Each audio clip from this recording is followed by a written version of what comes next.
നെയ്യാറ്റിൻകരയിൽ സമാധി. ഇവന്റെയൊക്കെ മക്കൾ പിടിച്ച് സമാധി ആക്കിയതാണോ എന്തോ ഓരോരുത്തന്മാരെ അവസ്ഥയെ. ഇതാച്ചാ മരുന്ന്. നെയ്യാറ്റിൻകര സമാധി കേസിൽ ദുരൂഹത എന്ന പോലീസ്. നിന്നോട് ഞാനിപ്പോ മരുന്ന് ചോദിച്ച ഉണ്ണിക്കുട്ടാ. അച്ഛയിലെ ഇപ്പൊ പട്ടി ഉറയ്ക്കുമ്പോൾ ഇവിടെ കിടന്ന് ചുമച്ചത്.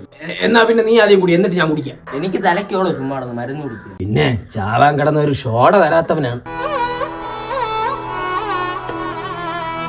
എന്തോന്നടാ അവിടെ? ചുമ്മാ ഒരു കുഴി എടുക്കുകയാണ് ഡാഡി. എന്നെ മൂടാൻ തന്നെ. എന്തിനാ ബാവക്കുട്ട ഇപ്പൊ അവിടെ ഒരു കുഴി? ചുമ്മാ ആവശ്യം വന്നാലാ. എന്തിനടേ? തലക്കറി വിട്ട് എന്റെ രുക്മിണി ഞാനിതാ പറഞ്ഞടിയേ.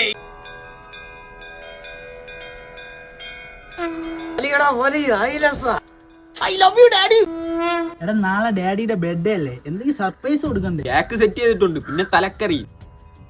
ഡാഡി ഈ കാര്യം അറിയരുത്. ഇല്ല, ഒരു സംശയവും തോന്നരുത്. പിന്നെ തല എനിക്ക് 12 മണിയാവുമ്പോ തന്നെ ലൈറ്റ് ഓഫ് ചെയ്തിട്ട് ഡാഡി അങ്ങ് തൂക്കണം. നിന്നെയൊക്കെ സ്വന്തം മക്കളെ പോലെയല്ലടാ ഞാൻ സ്നേഹിച്ചേ. അപ്പൊ സ്വന്തം അല്ലേ? ഉണ്ടാക്കാൻ നിക്കല്ലേ. നീയൊക്കെ പറയണ ഞാൻ കേട്ട്. എന്റെ കൊക്കിന് ജീവൻ ഉണ്ടെങ്കിൽ ഞാൻ നടത്തൂല. അച്ഛൻ്റെ ഇടയ്ക്ക് കൊക്കിനെ വളർത്താൻ തുടങ്ങി.